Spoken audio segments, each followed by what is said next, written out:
Hi everyone. Today on A Girl, a Guy, and a Movie, me and Janet went back to 1998, one of probably my favorite years in general, and we watched a film by the name of Meet Joe Black.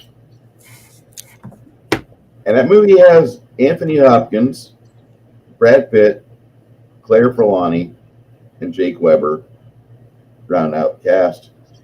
It's directed by Martin Brest, written by Ron Osborne, Jeff Reno, and Kevin Wade. And the original theatrical cut is an astounding 180 minutes long. Janet, have you ever seen this movie before? No, I'd never seen it till today. Today was my first time. Okay. And I didn't even realize how long it was until I looked at the thing and saw, wow, it's over 2 hours already. So It's I not. thought it was very It, entertaining. I didn't even realize how much time had went by. I have a different opinion than you, but let's discover this. Um, Well, that's all I'm First doing part of is the giving you movie. my opinion. The first part of the movie. Got Claire Forlani talking to her daddy. Uh, I think Drew had just left the room. Drew's the guy that she's supposed to meet, marry, make babies with. That was her boyfriend. They weren't engaged. Oh, they weren't engaged. Okay, I thought that was a fiance. No, they The way, were boyfriend and I infer that because how the dad's talking, not by anything anyone else says. Well, she's he's on the board, okay, and she's dating him. I mean, of And course, they've she been was. dating for a while, it seems like, but that Yeah, doesn't mean that. But I could see when the first scene where he gets off the helicopter and he walks towards her to see the father and the sisters out setting up the stuff for the party that following weekend. and she's the sister's actually played by Mrs. Carmody, the lady that Marcia Gay Harden, but she's best known for her role in the movie The Mist, which is an amazing film. But what I was going to say was when the younger sister sees her boyfriend walking toward her, and he's all acting excited and stuff, and she's smiling really big and excited, and he comes in, and he gives her a peck on the cheek, and then he walks right past her. So she's already got a sample of what she's going to have after they say "I do." I Yeah, mean, there's no spark. There's all no. He wasn't excited to see her. He was all excited the to see her dad. all the tired sex he could possibly missionary to. Yum. That's what she basically just didn't seem uh, happy with him. She seemed like she wants to be with him. She wants to love him, but there was no spark, that he You, didn't act jovial and excited to spend time with her. Like, like that's one thing I loved about the other couple, the husband and wife that were married, the older sister and her husband. Now, they didn't act like they had kids because you never saw the children come to the house or anything like that when they had dinner and stuff. So I don't think they had children yet. But he was always telling her what a great job she did on things and how proud he was of her, and giving her a hug or holding her hand and kissing her all the time. So even though they weren't, like he wasn't a hot, stud muffin or anything, he loved her and she loved him. And you could tell by the way they interacted with each other. So when they were having the dinner later on, and the father was acting like, he wasn't looking forward to the party because he knew he wasn't going to live after the party, right?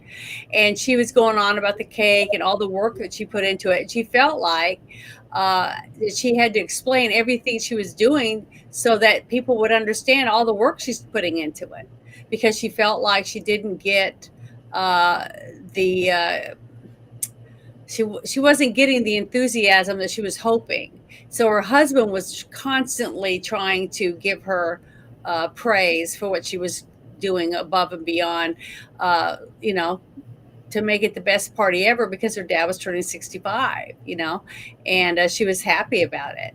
And we don't know how the wife died, or their mother had died or anything, but the two daughters loved their dad, and they were trying to do the best they could to make him happy, and to show their appreciation to him and how much they loved him. And the dad did a pretty good job. He was very stern, kind of distant, like a dad would be, that's head in, deep in all this working and wanting to make money, that type of thing, focused on that. So I thought the relationship of the sister and her husband, they did a really good job at showing you that they were in love, and the little tidbits that you hear about their relationship and stuff when they're talking, having conversation with Joe Black and everything, you get to hear a little bit about it. But the affection they showed each other, I thought was very believable for their two characters to interact with each other. And the fact that he really loved his father-in-law, he really liked him. He liked doing a good job for him and trying to make him proud of him, by his decision making and things like that. It wasn't that he was just living off of him because he's married to his daughter, that type of thing. Like the other guy definitely came across like that to me. That was planning on, he just assumed that he would be married to the daughter. He just treated her like, she comes along with the job type of thing. And I didn't like him right off the bat. So I didn't like it because of that, because she deserves to be treated like she's a different individual. You know what I mean? She's someone. I mean, I can kind of understand that. Kind of. I don't find her to be that engaging of a character. She's not a wallflower, but she's not exactly a ball busting go getter. She just the older sister, completely ball buster, go getter. But the younger sister, Allison, nah, not feeling it. Like what the older sister said when she was talking to her father about how she knew that when her sister walked in the room, that her dad would light up, and I feel the same way, because with my younger sister, because the youngest is the baby, and they're always going to get a totally different greeting than the other children are. Okay, you can ask any siblings, especially a family like mine that had 5 kids, and you could see for as soon as my youngest sister would come in, that she was treated like the baby, the golden child. She was never wrong. She always got away with everything. I don't know why that happens that way, but that's just the way it is. But she didn't seem like a spoiled, rotten brat. The character didn't.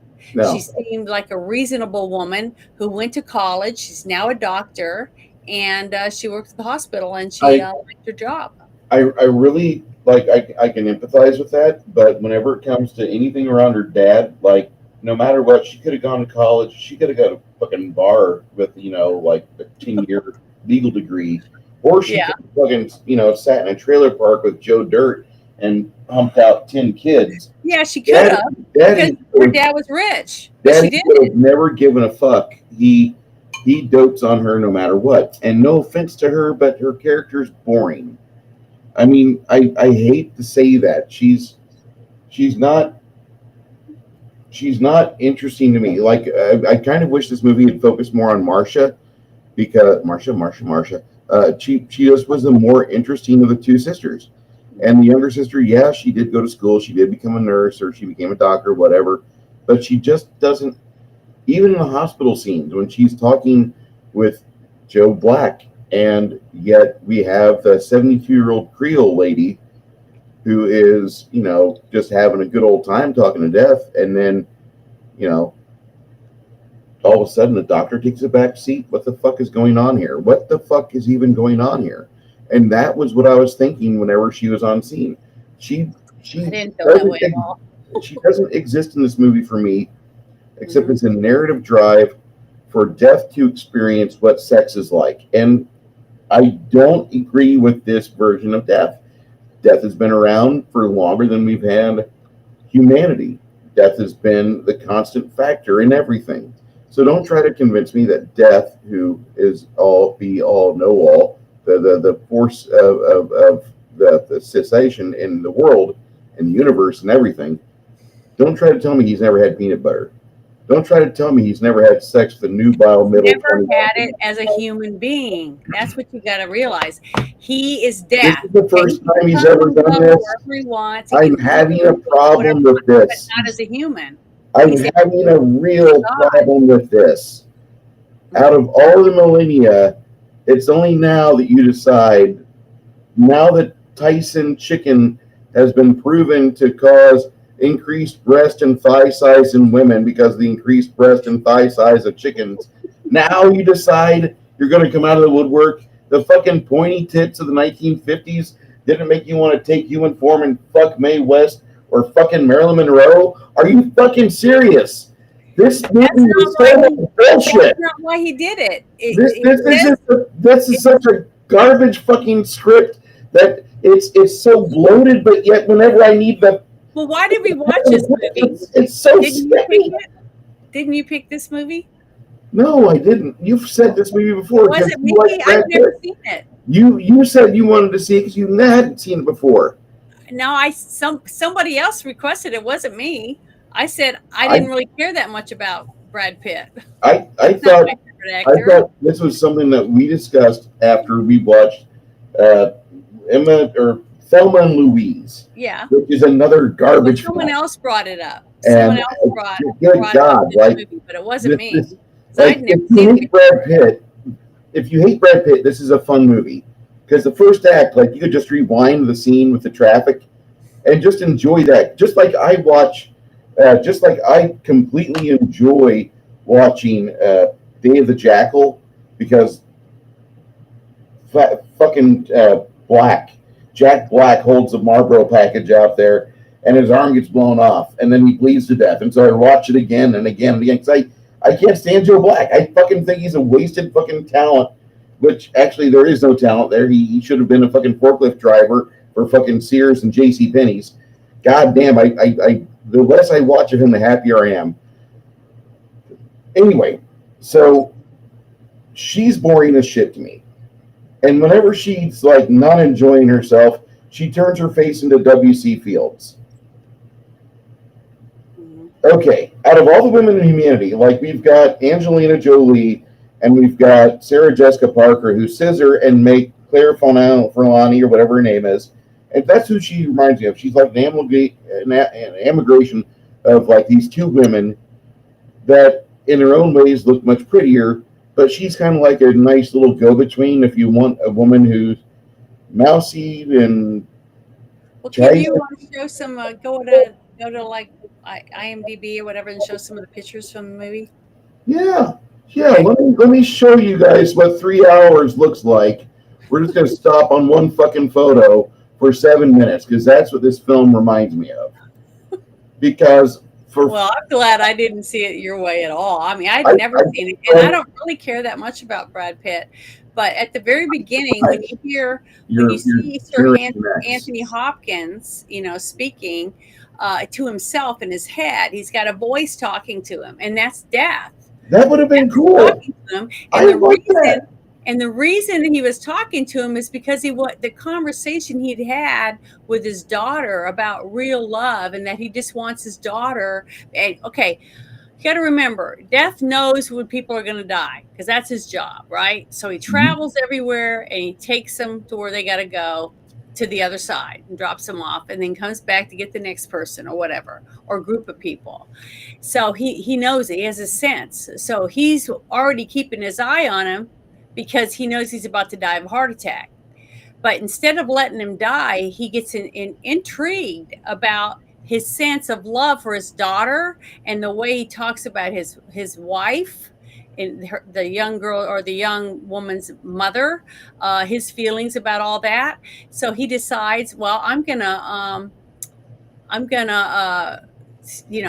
find out as much as I can about this man because he's very interesting and he's led a wonderful life to have so much love, be surrounded by love and everything. So when he sees the young man die in the street, right? He takes his body so that he has a nice body to go and hang out, like take a temporary vacation with Anthony. What's his name again? Anthony Hopkins. Yeah, but his name in the movie. Bill Parrish, William Yeah, Parrish. Bill Parrish. So he goes to William's house. He just shows up at the door. All this because he doesn't know that his body has already met the daughter at the diner. See, he doesn't know anything about it until after they start talking about it. And she's like, "What are you doing here?" When she sees him sitting at the table after he got run over by two vehicles and died. So I thought the whole concept of the way they unfolded the story was really really good because he wasn't Joe Black didn't show up to just fuck his daughter. That hasn't that just happened because of the course of him being in a human body.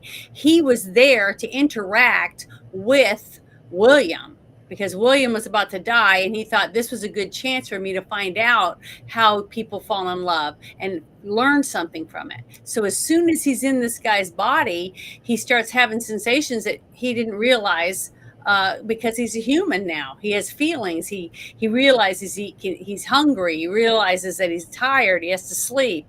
What it feels like, to get a hug or get a kiss, get an embrace from someone. All these human qualities that he's never had before. All he's ever done is walk up to somebody and take their life. That's all he's ever done. He's never seen humans as a human, basically. They're just a job. Okay. So to see it unfold the way that it did in this movie, I thought it was really good. I thought it was very interesting. Just like I said, I didn't even realize it had been 2 hours until I looked at the screen. And the reason I did is because they had that little pause thing on the front.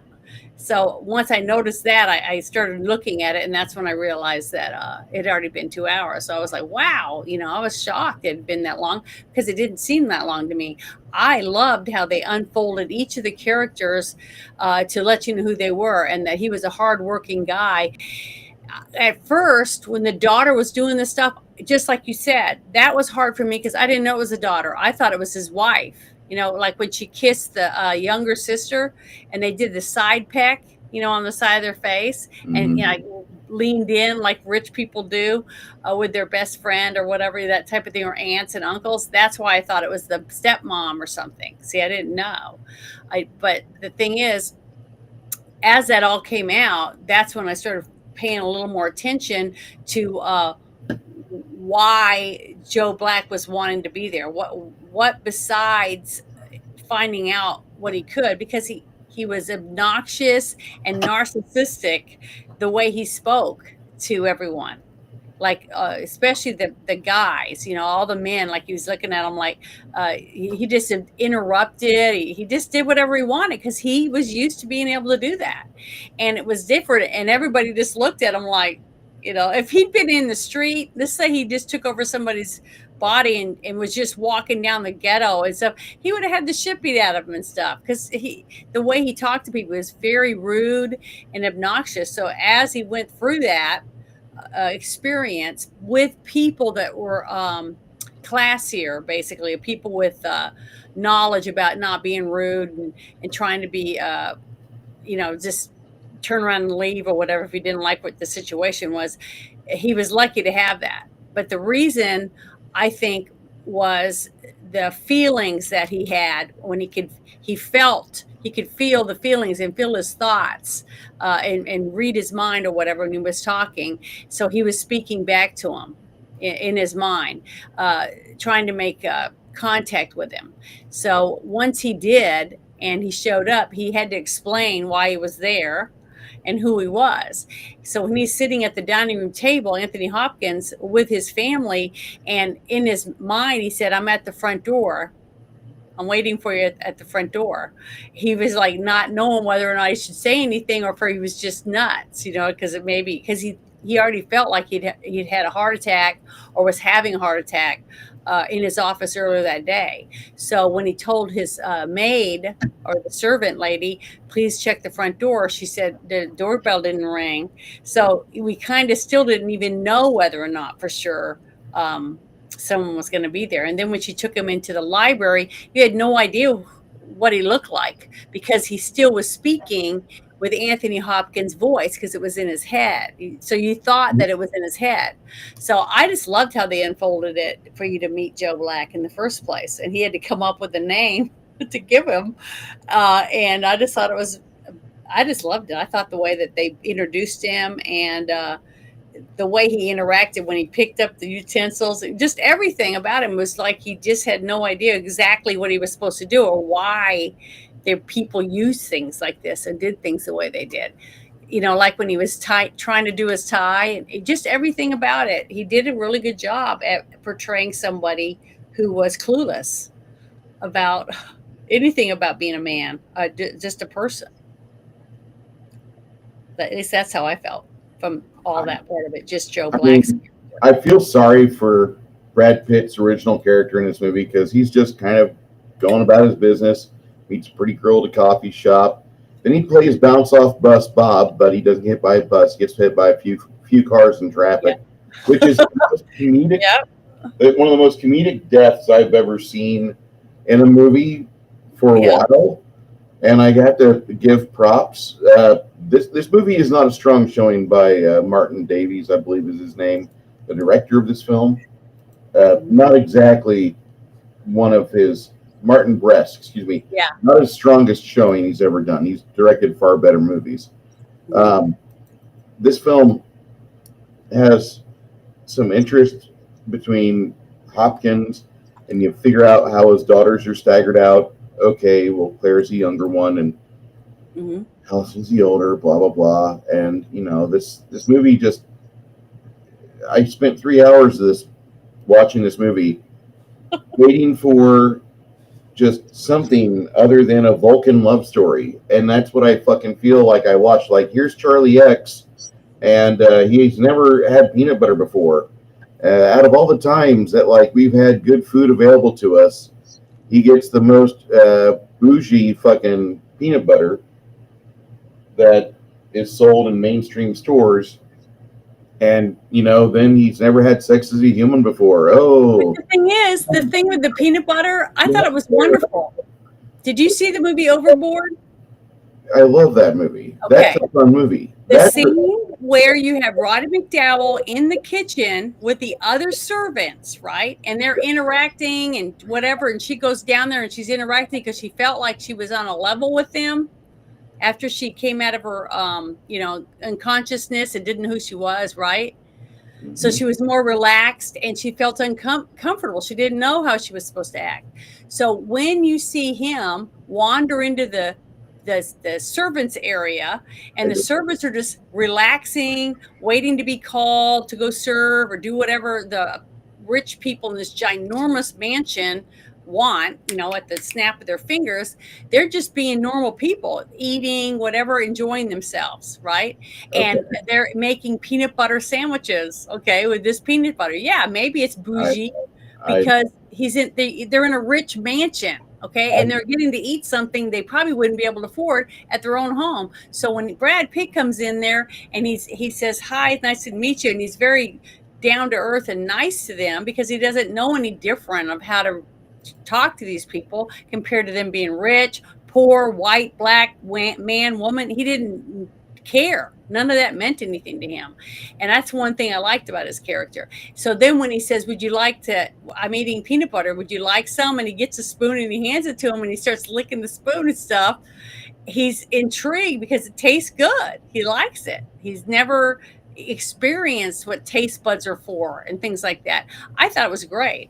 I thought it was very interesting. I thought it was a unique way of giving us an idea of what it would be like for somebody to never be a human and all of a sudden be in a human's body and get to taste what food tastes like, whether it's strawberries, peanut butter, steak. It didn't really matter, but the fact that they used peanut butter, I thought it fit right into the part about the servants being in the kitchen.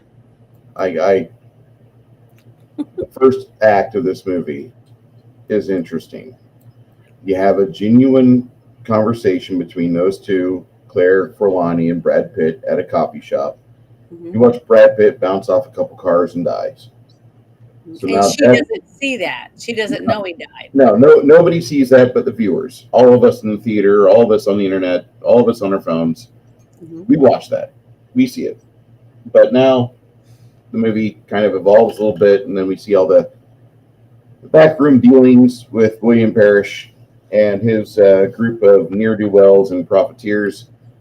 And we meet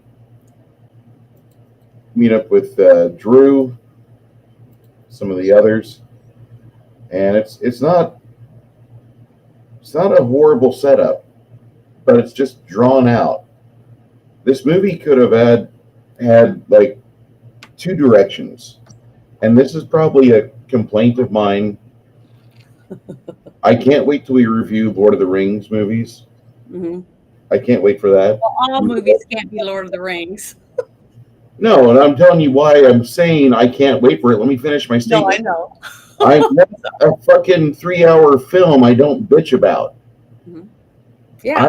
fucking like here's my problem with a 3 hour movie. Either fucking chop it and make it to where it doesn't have periods that I feel could have spent better on the shitter, or make it so rich it turns into a 10 episode fucking season of an internet show on Prime or net garbage or whatever you use, preferably not Netflix. And I've always been not Netflix since 2017 because they got heavily invested in by the U.S. government, Barack Obama. Fuck those people. So either draw it out, make it stock with really good characters, and make it fucking matter. Earn your fucking $90 million price tag, which this movie does not earn for me at all. This movie could have been a $30 million spent for a 2 night episodes or 2 night TV movie for NBC or CBS. They could have done a little better on some of the casting because Claire Forlani, as cute as she is, she's not a actress that I buy. She acts kind of like a doctor, but she's too much of a passive individual, too much of a wallflower for me to give a shit about. I would have rather had her older sister be the focus, and I'm not an Marsha Harden person. I don't think that she's a supreme actress. I think she's a better actress. I think she's a better individual as far as getting a script and developing a character in her head before she opens her mouth and gets on set. I think she's 10 times the actress that Claire Forlani is. Claire Forlani is good for pinups. She's good for modeling. Not good. I wasn't impressed by her in this movie. Okay. We meet some of the other individuals that are inside the boardroom. We get to meet up with Jake Weber, who plays Drew. Jake Weber was in the movie Dawn of the Dead, 2004, I Yeah. believe. And he played Michael in that. He plays a really good character in Dawn of the Dead. That's one of the few Zack Snyder films I'll recommend. But he plays Drew in Meet Joe Black, and you want to talk about a son of a bitch that you want to punch in the head. He fucking nails it. Hmm. You guys are getting a flip picture every 4 minutes. That's how fast this movie went. Okay, so we get to meet him, and he's kind of despicable. He gives his little girl a kiss on the cheek, and her dad's like, I really wish you would have passion in your life with your relationship. You need to be dancing like a dervish. And they have this nice little conversation that Anthony Hopkins sells so much better than Bruce, sitting at a miniature desk with miniatures that require skillful painting.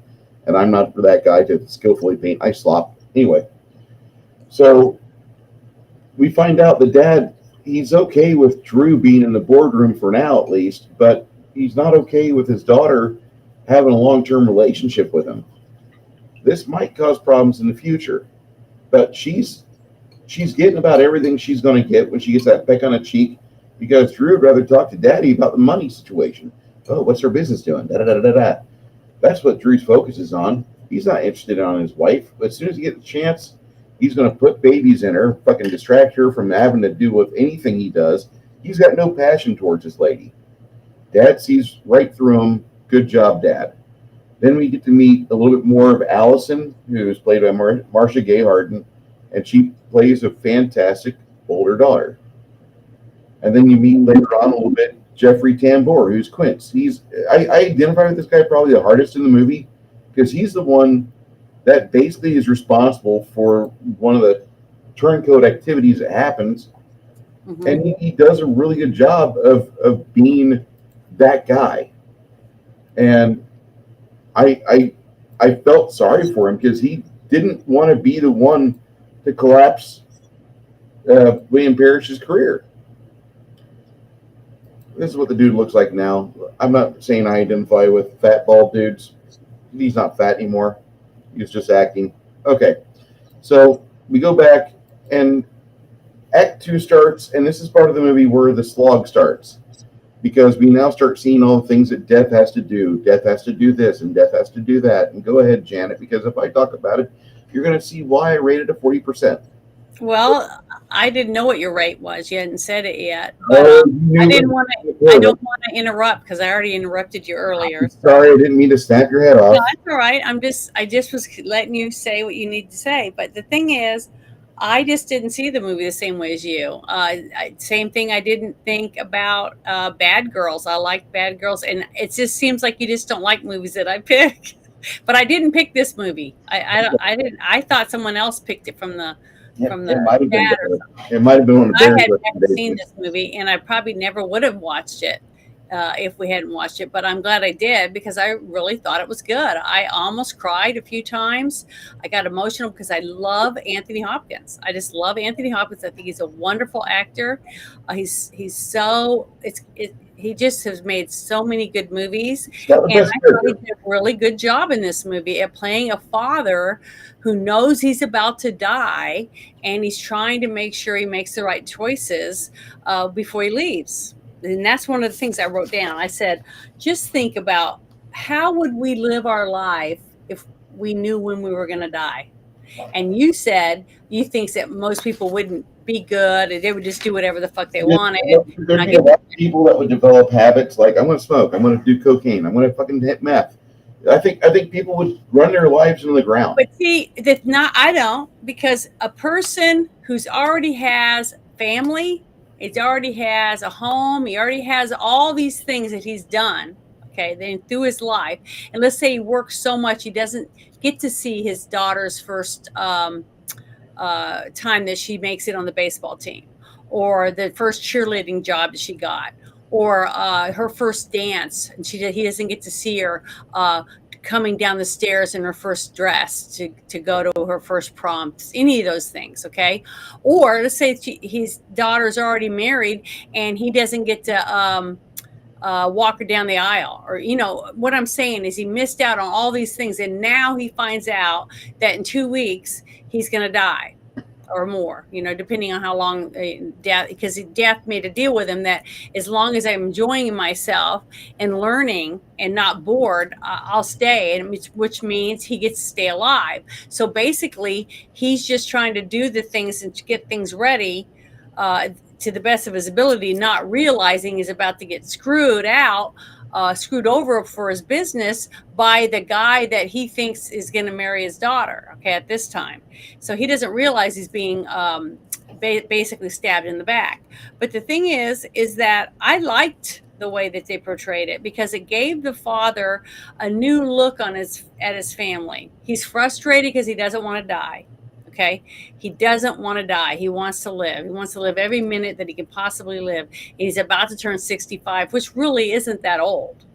But in the movie, they make it seem like he's decrepit, I guess, or whatever. I don't know. That to me didn't make any much sense. But there's a lot of this movie right there doesn't make a lot of sense. Well, that's the one thing that I didn't. There was a few things. I didn't say it was a 10. I didn't think this is a perfect movie. There's a lot of things I found that were wrong, but I didn't think it was a 40 for sure. I thought the acting was good. The overall story was really good. The conception of it, of having somebody get into the body of someone who just died and step in their body so he can find out what it's like to find out what love is, because he keeps hearing about it and seeing all these people talking about it, and he's intrigued. So he decides to take his chance to find out. He doesn't even know that he's going to meet this girl. He doesn't even know who she is when she walks in the dining room and she goes, what are you doing here? Because she'd already had a conversation with him. He has no idea about it. So all that was just like icing on the cake to teach him a little bit more about what it's like to be a human being. Even though he's still, you got to remember, he's soulless. He doesn't have a soul. He doesn't have the same choice that we have at the end of his life, or whenever his time is up. He's just a servant. That's all he is. He was made to do a job, and that's just like all archangels and other entities that God created in that realm. That's what he is. And anyone who watches this movie understands who the Grim Reaper is. Period. Okay, even though you don't see him dressed as a Grim Reaper, from the moment you see him as a young man in a suit walking down the road before he gets hit by two vehicles and dies, and he steps into it. So you don't know what he looks like. You assume he should look all hideous and be skulls and bones or whatever, and that's how he should treat people. Uh, Well, I like this point of view through this director or the writer of there, this script there's been to give him better. a personal touch of what it's like to step into a human skin. Now he has feelings. Now he can cry. Now he has to eat. Now he has to sleep. All the things that he never expected because he's never dealt with it. All he'd go do is walk up and say, "You're it," and he'd just take their life. That's all he did. He never stayed to see the heartache and the torture that some families would have to go through and lose everything because the one breadwinner is gone. So now he's in a place where he can lose. He can lose out. He can miss. He didn't want to leave at the end. He wanted to stay because he was in love and he wanted to have this this feeling. He didn't want to give it up. And he even sheds a tear when he wipes it off his face and he looks at it because he doesn't realize that what comes along with being human. And I loved it. I thought Brad Pitt did an excellent job at being awkward and not understanding of how he's supposed to react. And when people would look at him and go, "What the fuck?" basically, because of what he would say. He said things that were just totally out of left field that because he didn't understand that what he's saying is very not what doesn't fit in the situation. But she's in a point of her life where she's been in a relationship with this guy. He's a stuffed shirt. He's obnoxious. He's a narcissist.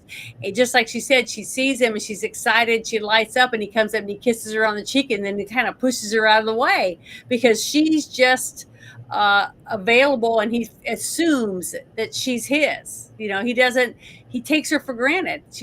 That's why she just kind of like doesn't know what she's supposed to do. She wants to please her dad. She wants to do a good job and help people at her job because she's a doctor and help them not be hurting. But she also wants love. She wants to be romanced, but she doesn't want to do it and make her father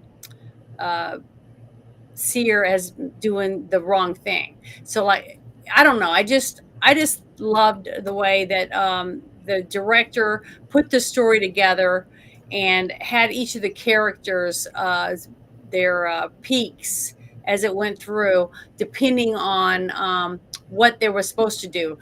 But the very ending is what I had the hardest time was that because you see the father's relationship with his two daughters blossom even more because he realizes how lucky he was, how blessed he was. He had a wonderful wife that adored him. He loved her. He was madly in love with his wife. He had two beautiful daughters that he didn't get to spend the time with that he wished he had when they were younger and build a closer relationship because he was building his huge, immense wealth. And he had a private plane. He had a huge, ginormous house. It was a giant mansion, 20 servants. It was a wealth that most people would not. It's like Elon. Okay. This is how Elon Musk lives. Okay. That's all I could keep thinking is that, wow, how weird is that? I don't know if I'd want to live that way. I don't think I could after living the life that I've lived and having to cook for myself and clean up and do all the things myself. I don't know. I would feel I don't know. I just think I would not like it. I'd be the one hanging out in the kitchen with the servants because they would probably be more fun than a bunch of stuck up people. I don't think I could live that way. But I thought Brad Pitt did a really good job at portraying somebody in a brand new body.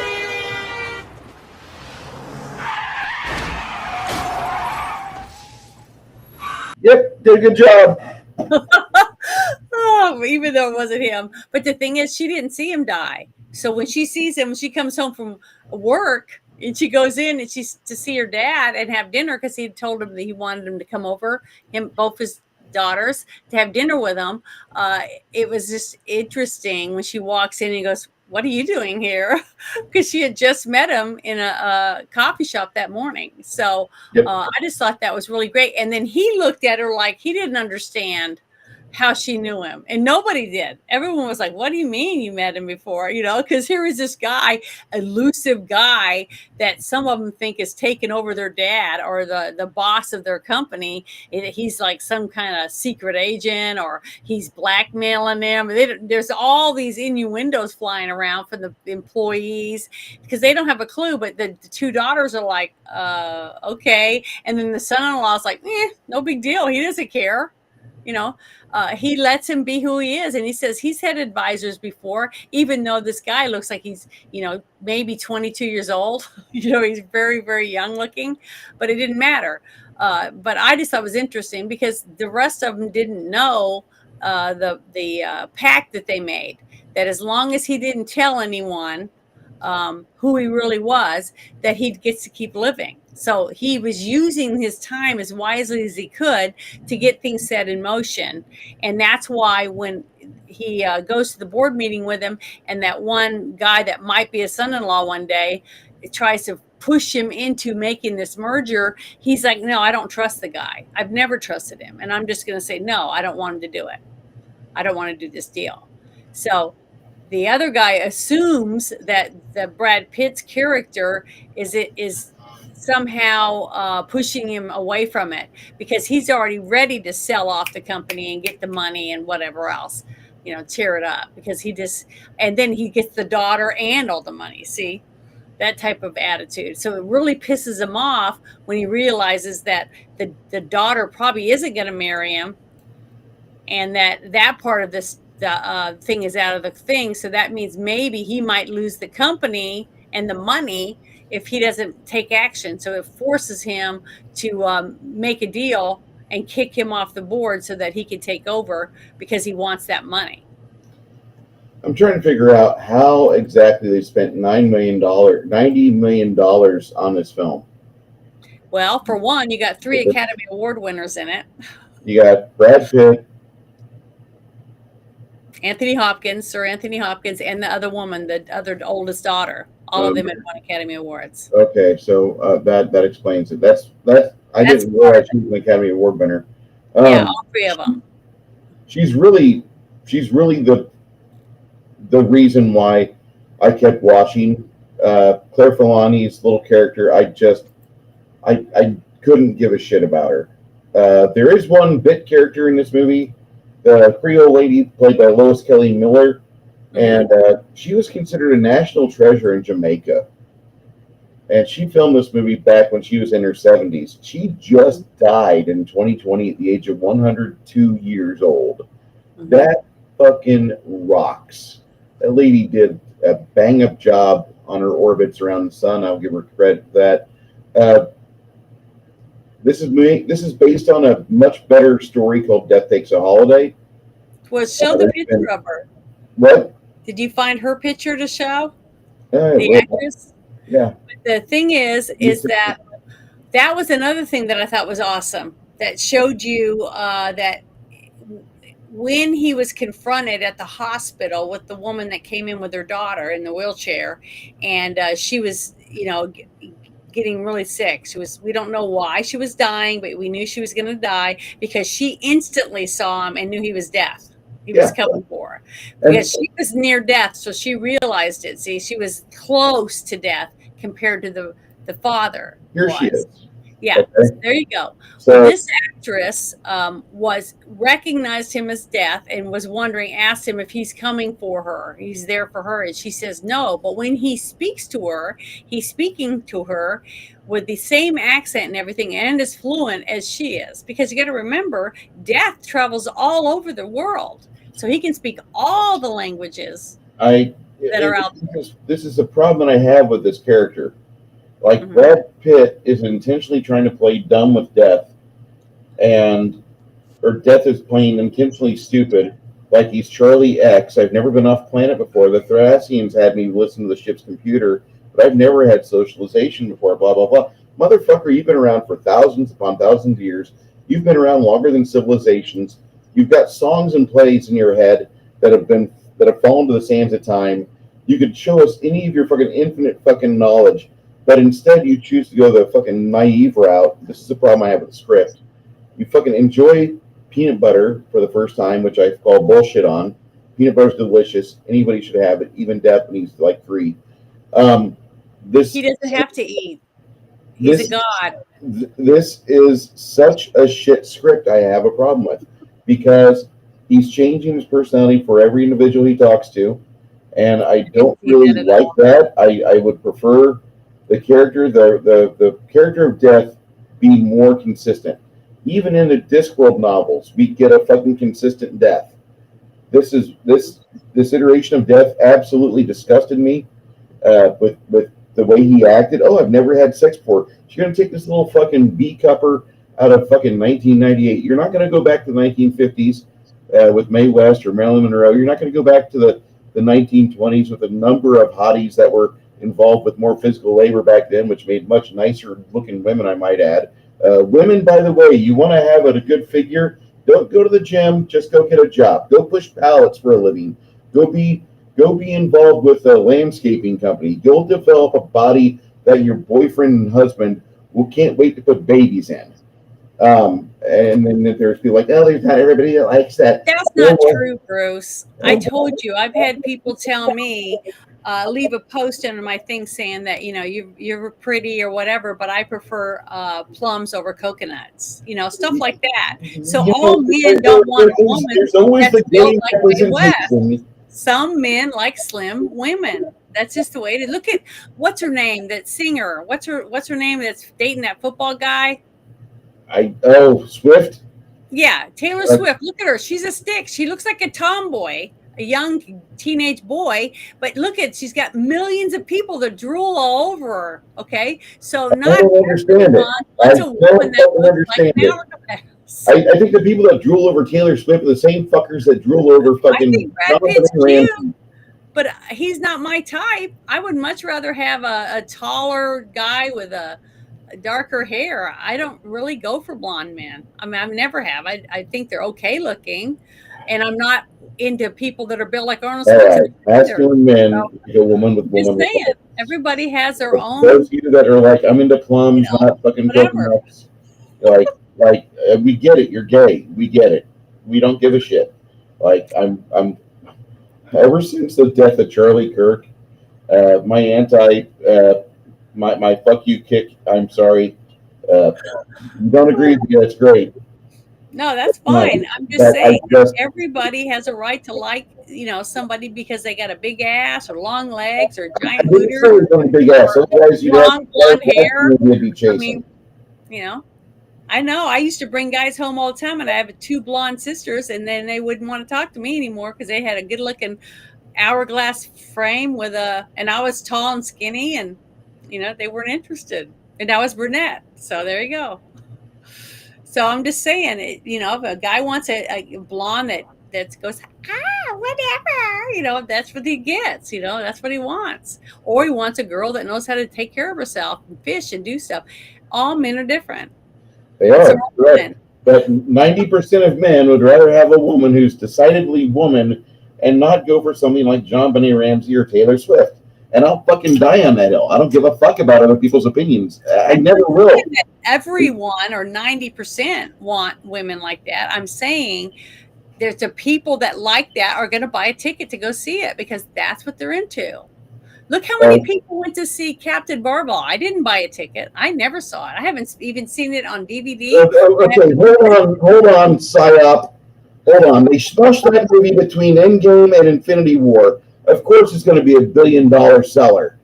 But if you take that movie on its own fucking credit, own script, and its own capacity to bring in people because of who stars in it, yeah, the movie would have earned less than Thor 2. Yeah. That's the only way you can sell But fucking anyway, Captain Marvel is by splashing up between the fucking penultimate movie and the final movie in the actual Avengers series. yeah. There's no other way that you can sell Captain Marvel. This movie here wasted $90 fucking million. Yes, Anthony Hopkins had to get paid. Marcia Gay Harden had to get paid. Brad Pitt had to get paid. Okay, fine, I get it. Now we have the set. We have that wonderful fucking mansion with the beautiful bridge in the backyard. We have the And a plane. pyrotechnics. The pyrotechnics, which is like $100,000 at the very end, which is the Akon's video I Just Had Sex has a better pyrotechnics display than this movie did. And the problem that I have that you have, like we agree, this is bullshit. What happens at the end? Spoiler fucking alert. Brad Pitt and fucking Anthony Hopkins talking about how the end is coming. And they walk side by side over the bridge at the very end. Now the movie goes from being a potential, hey, this is kind of enjoyable, to, God damn it, it's a fairy tale. Because instead of Anthony Hopkins having an on-screen death, my heart died.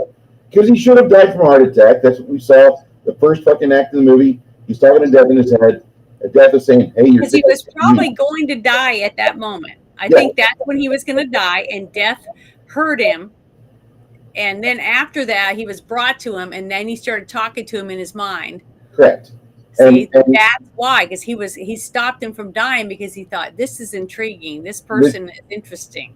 This movie has the worst resolution I've ever seen. Yeah, I hated the ending. It was terrible. The fucking resolution of this movie is terrible because Anthony Hopkins walks over the bridge and Joe Black walks with him. Mm-hmm. And then whenever Allison, little Filoni, she's going after her daddy. Oh God, what's going on? Why is he walking over the bridge? What's going on? And then here comes Brad Pitt's character, but it doesn't really look like Brad Pitt as Joe Black. It looks more like Brad Pitt at the start of the film because he's got that even more innocent look to his face, which Brad Pitt's like 30, 35 years old in this movie. In when he filmed it, not as a character, but in reality, he's like 30 or 35. He doesn't look it. He's not a young man. He's just got a baby face. He does really good with the baby face role for about another 5 years. He was supposed to be our Captain America. Now, the thing is that he comes over the hill, and Claire Forlani runs into his arms, and they kiss. And as they walk back towards the house, fireworks are going off. And where's Anthony Hopkins? Where's fucking Will Parrish? Will Parrish is dead. Will perished. He perished. That's what he did. Did he get kidnapped by aliens? No, he's supposed to be gone. And so Claire Forlani's got Brad Pitt, and she looks in his eyes. She kisses him a couple times. She's like, let's go fuck by the fireplace. Not like my dad's coming home ever again. This is the worst fucking movie. This is garbage. And it went from a interesting film about good characters with some characters that are not well acted to a good backroom boardroom drama. The boardroom scenes are worthwhile. They are. The scenes with the boardroom politics, absolutely worth watching. I actually enjoyed that much more than any part of the movie. Aside from that, this movie's shit. And it's got good characters in it. But there's such long, drawn-out portions where there's nothing going on that furthers the story in an interesting fashion. Yes, Stephen King is an accomplished writer. There are 2/3 of Stephen King's pages in all of his novels that you can rip out and roll pot in, smoke it, and get more out of than the fucking typed shit that's on the paper. This movie feels like it was written by Stephen King. It's bloated. It's got good characters. It's miserably paced. I don't know what the fuck I was watching. I wanted to fall asleep. I wanted to take a shit. Neither happened. It sounds like you watched a totally different movie than me, except for the ending. I like part of the film. There are parts of it that I can watch. It's just like whenever I watch Maximum Overdrive. Anytime the little fucking APC or the little Jeep with the 50 cal on it is on screen, I watch it. Mm-hmm. I don't watch anything else. I've seen it too many times, and yeah, you like ACDC, that's great. But this is not a movie that I can recommend. Is it a good movie? You should study it. If you are interested in film, study this film because it has some lessons for you. If you like Anthony Hopkins, watch it. Yeah, I he does an can't, excellent job in I this. can't recommend a whole lot else because as much as I really enjoy Jeffrey Tambor playing Quince, his guy on the board, the guy that felt guilt for fucking selling him out up the river to Drew, I'm not big on much else in this film, and that's why I say I'm giving it a 40%. I'll never watch it again. Well, I It's might watch it interesting. again with, someone else, but my score isn't going to be that low, and mine's basically lower due to the ending because when you watch a movie and it builds and builds and builds, you learn more and more about the characters as they evolve and their arc starts to go up and around each other and things like that. You expect something,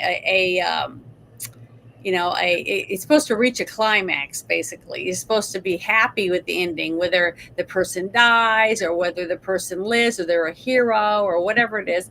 You're supposed to get answers, at the end.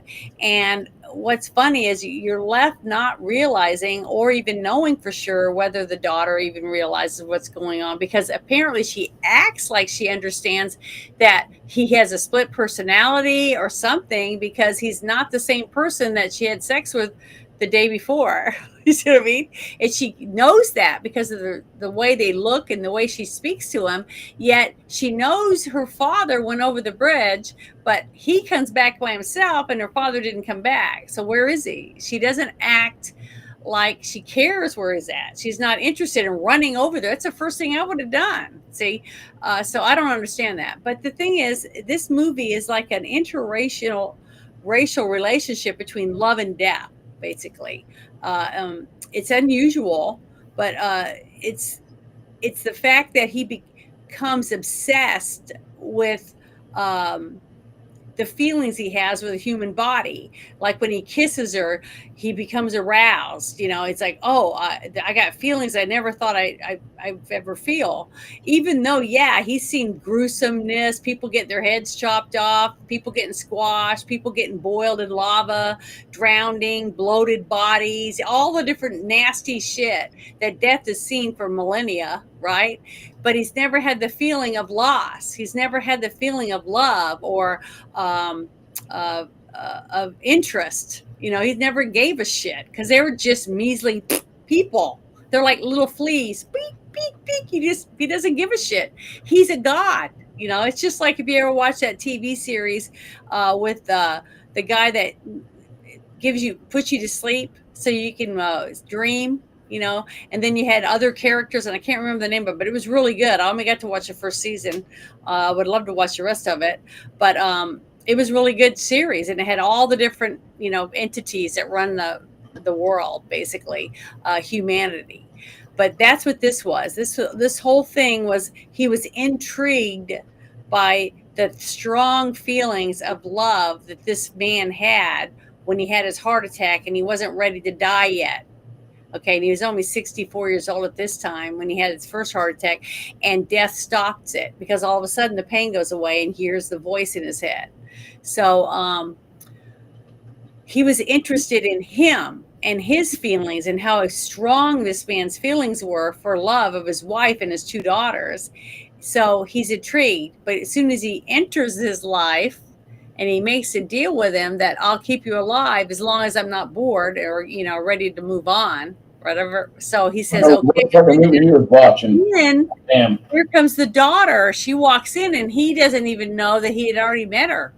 His form, his body has met this woman before, but he doesn't have memory of it because he wasn't in the body yet. So I just loved it. I thought the way that it unfolded was good. I thought the chemistry between the main characters was really good.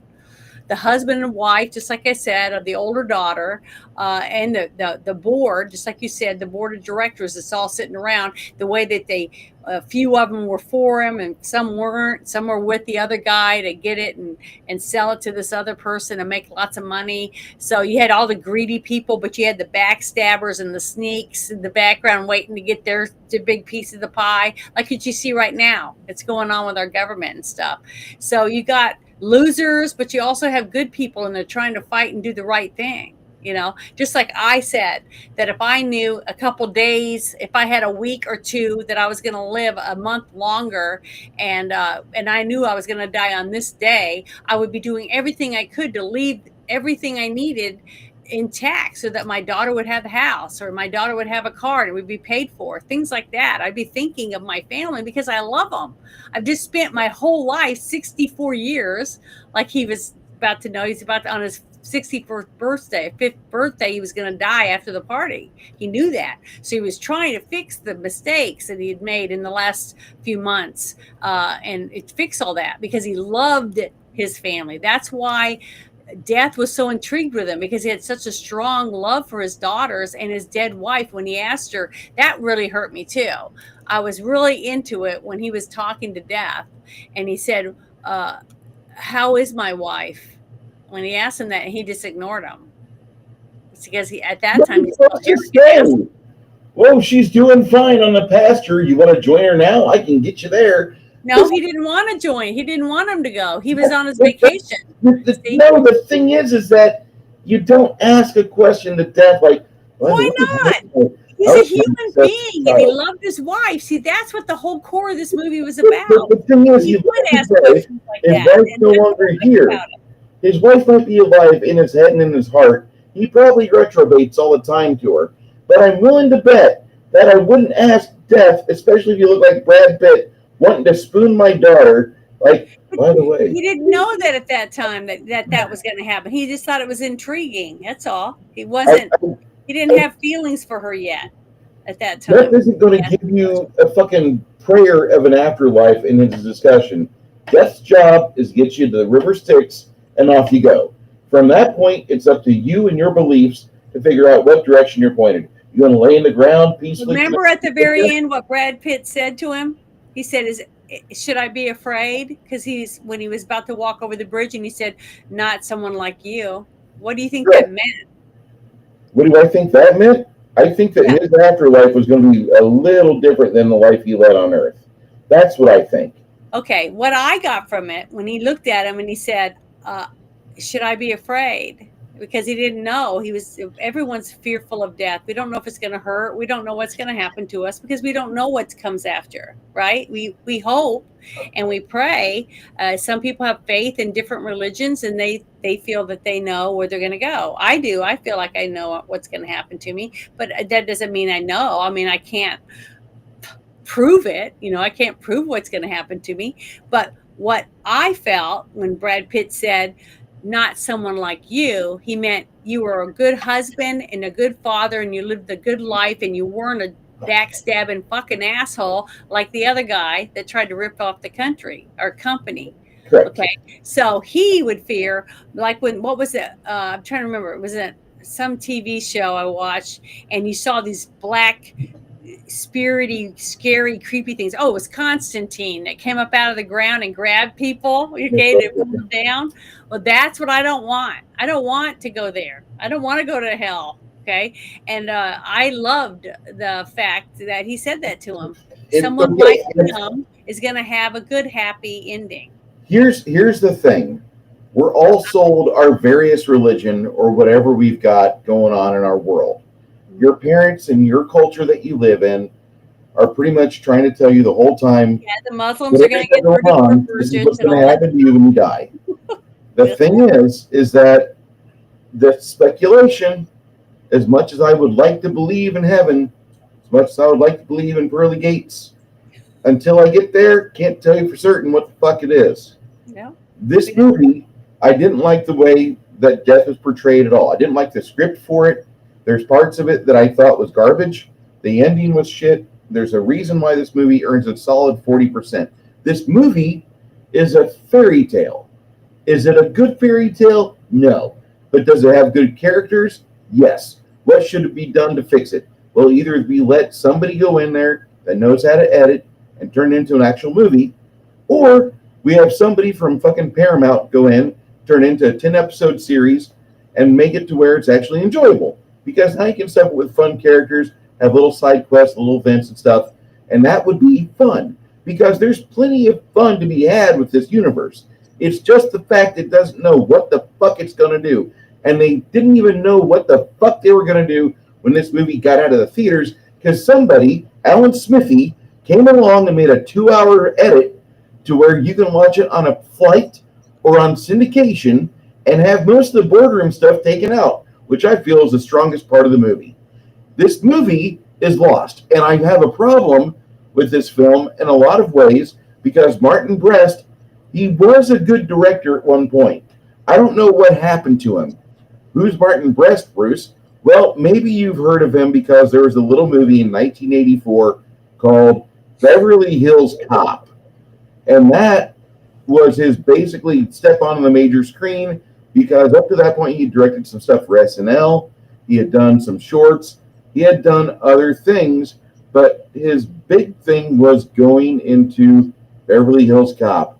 Then in 88, he directed a great movie called Midnight Run.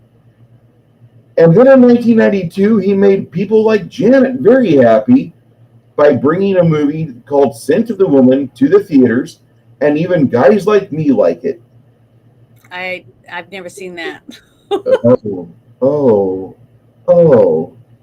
Okay. Then something happens. In 6 years, we go from Scent of a Woman to Meet Joe Black. And while the overall approval of this movie is a 7.2 on IMDb, the actual rate of this film, this is like a 43 Metascore. And a lot of that. Like who? Are you getting it off Rotten Tomatoes? Not the audience score on Rotten Tomatoes was way higher than it was by the. Let me share this with people, you, Janet. You know, that do all the professionals always rate it way lower. Okay, Chicago Sun-Times has the highest score, and that's from Roger Ebert. Mm-hmm. His right there, right fucking there. Okay. Roger Ebert has the best fucking critic score, 75. Yeah, but what is that? That's not Rotten Tomatoes? Chicago Sun-Times. Yeah. Entertainment Weekly, 67. Austin Chronicle, and I usually don't even go to Rotten Tomatoes because they've had their books cooked before. So is Fandango. I'm not into it. But it's not the thing is that I like about Rotten Tomatoes is it has an audience score. Mm-hmm. And so that's where I usually go. So it exists. Hold on. Right fucking here, you have out of the 200,091 ratings, 7.2. Yeah, it's still not 4, like you said. I think it's a 4, honestly, and I'm not apologetic about it.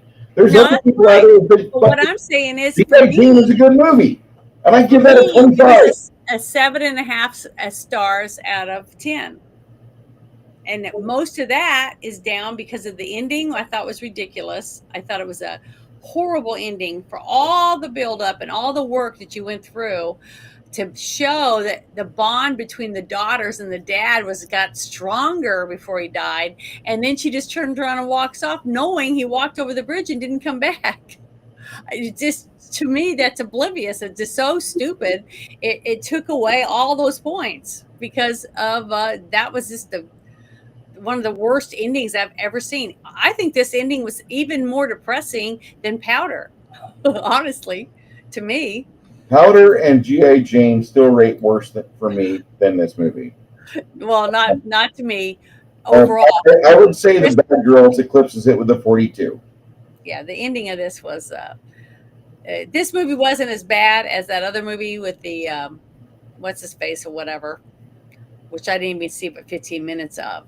But it was the worst movie of all time. But this, you obviously don't have you don't like Nicolas Cage. That's all. No, I love him. I love Ghost Rider. That's my favorite movie. Wait, we got The Rock. We have Face Off. No, I like Face Off. It was good, but I don't really like the other person that was in Face Off, so that brought it down a couple notches. There's three Sorry, movies in '97, the holy trilogy of action films, and you like. Hey, I got lots of Ghost Rider comic books. That's why I like Ghost Rider. I wanted to like Ghost Rider. Well, I did like it. I liked how they transitioned from the old Ghost Rider to the new one. That was great. It's easy to skew the numbers, Janet. That's the thing.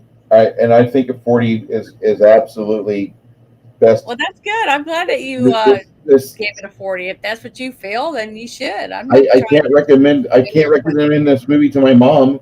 I can't tell my dad, hey, watch this. It'll make your dick stand on end. I can't. There's not a single fucking part of this movie that I thought. There's a part in the first to second act where I thought it turned into ASMR, but it was poorly That's what done. I'm saying. I thought you were sleeping through half the movie, so I knew you didn't like it. I couldn't take a shit either. I desired. Next week we are actually watching a movie that I'm pretty certain we're going to love. It's John Landis's American Werewolf in London. Pretty certain I'm going to have people in the comments that's a movie that I asked you to put on the list. I would have put it on there anyway. Yeah, I know, but that's one of the movies that I asked you to put on. It's a Rick Baker film. Yeah, it's excellent. The thing is that we're going to have people in the comments, so brace yourself now. They're going to be upset that John Landis got 3 people killed during a Twilight Zone movie. He doesn't have a good, healthy relationship with Steven Spielberg anymore. No surprise. There's problems that happen everywhere. I'm gonna fucking just like torpedo that shit right now, and I'll do it again at the start. The only horror movie that won an Academy Award for Best Special Effects. You can hate on John Landis all you want. There was more than John Landis on the set the night that Vic Morrow died with those 2 young Vietnamese girls. Okay? And I know this isn't anybody that's currently in the chat right now because I'd be seeing the chat. Fuck John Landis, he sucks. Fuck John Landis, he got people killed. Listen, I've worked in environments, and maybe you have too, where there's somebody that is there, and we all have to abide by this. If you see something wrong, say something. We'll stop everything going on. We'll fix it. And if we can get the work done safely, we'll do it. There's not a single fucking person that has a job today with all the fucking intrusions of insurance and safety and human resources. You wearing a hard hat when you go out and grabbing the mail, and a fucking yellow vest if you have to walk around the fucking parking lot. There's not a single fucking way that you, as an employee or as an individual, has to abide by all the garbage that OSHA puts out that nowadays wouldn't have that happen. Now, I also understand that our safety rules and our insurance is built upon the blood of mistakes before. But I'm a little upset that nobody saw a fucking problem and tried to stop the situation. I wasn't there that night, and neither were you. I want to watch the Twilight Zone movie at some point. I want to see it.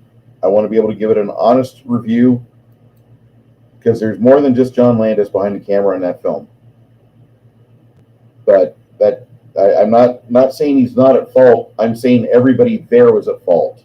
Every fucking person, even Vic. Not a single person stood up and was like, this just doesn't feel right. Wind, helicopter blades, not feeling it. Nobody? Are you fucking serious? Janet, get in here. I'm here. Okay. So I just saw the ring of death there for a second, and I was like, "Oh well." I saw you freeze. But I'm just a little miffed about how people deride John Landis because of that thing. There was more than Landis on set. It was more than Landis with his camera and those actors in the helicopter. Everybody that was there was responsible for it. Nobody fucking wanted to own up to it. They all pointed to Landis. He's the problem. And then fucking you have grease going on the wheels, and Landis isn't the problem, but yet he's never going to have another job in Hollywood. And I think he was even on Red Letter Media a few years back. I'll have to watch that.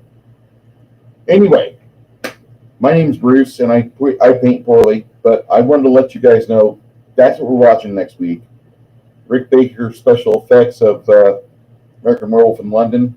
If you want to watch it with us, contact our pretty lady here in chat, Janet. Yeah. What final thoughts do you have about this movie? Well, honestly, I really, really enjoyed this movie. I give it a 7.5 out of 10.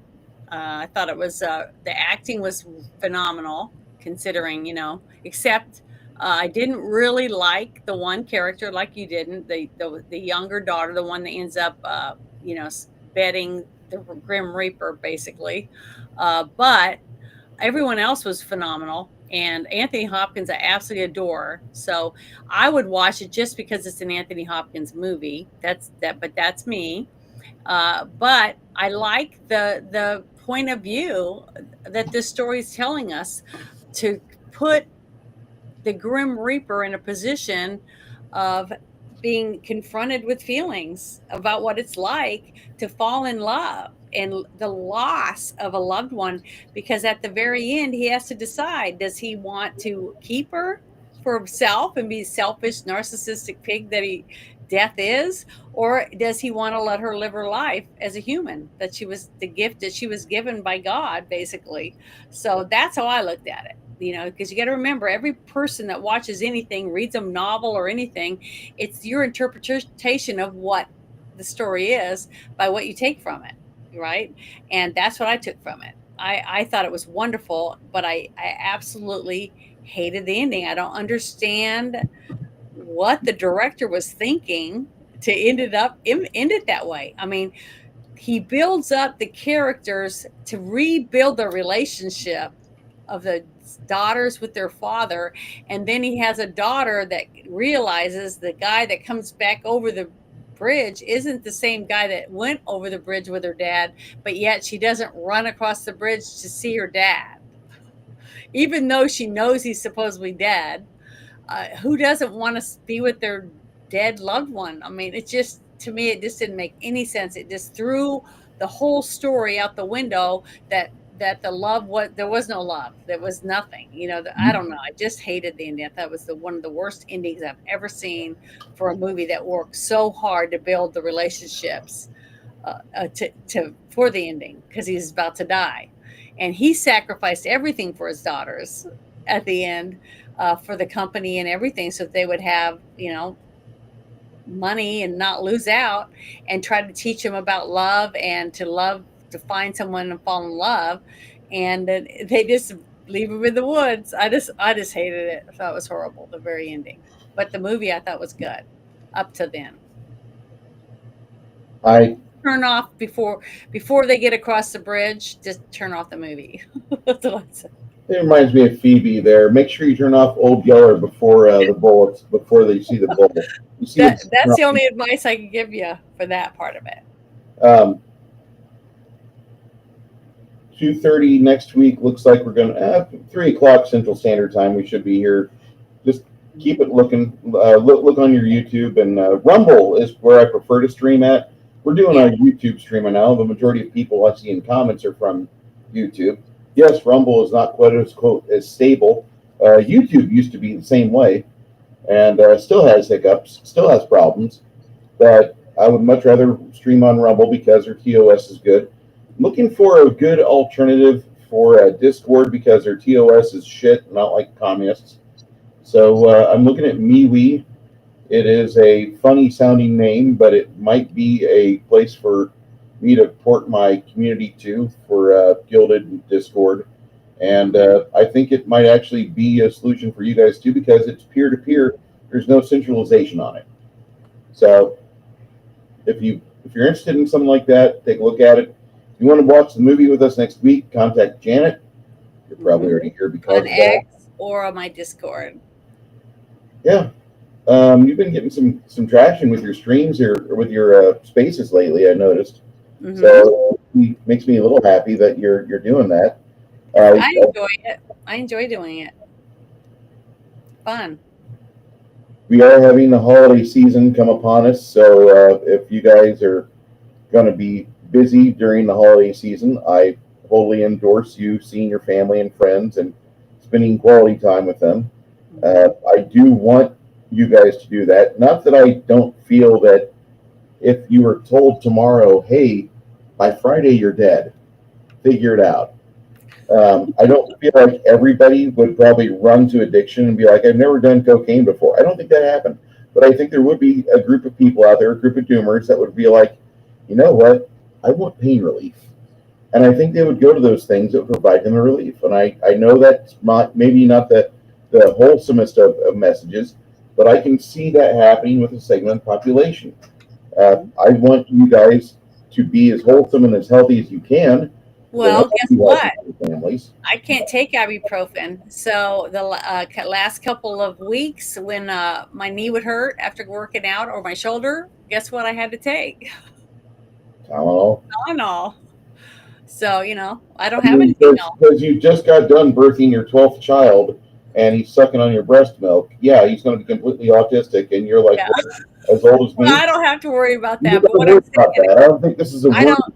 I don't take a lot of that stuff And anyway. you're So not a heavy as drinker, of today, I so just don't have anything else that I can take.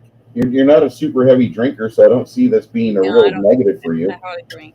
Um, guys, have yourself a good week. Try to stay away from the news because the news is just there to advertise bad commercials and products. The Smith-Mundt Act. Don't watch Yeah, the news. That's what I tell people. Janet, go ahead and let us out for the day. Well, I just want to say thank you to everyone who hung out in X, and lots of good comments. I'm sorry if a lot of you didn't like the movie.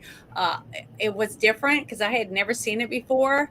It was a totally different point of view for the Grim Reaper, actually getting to step into a human suit for a short amount of time and find out what it was like to actually be a human being, which I just thought it was really good. And I thought they did a great job at everything up until the ending of the movie for me. For romance, I teared up. I just love Anthony Hopkins.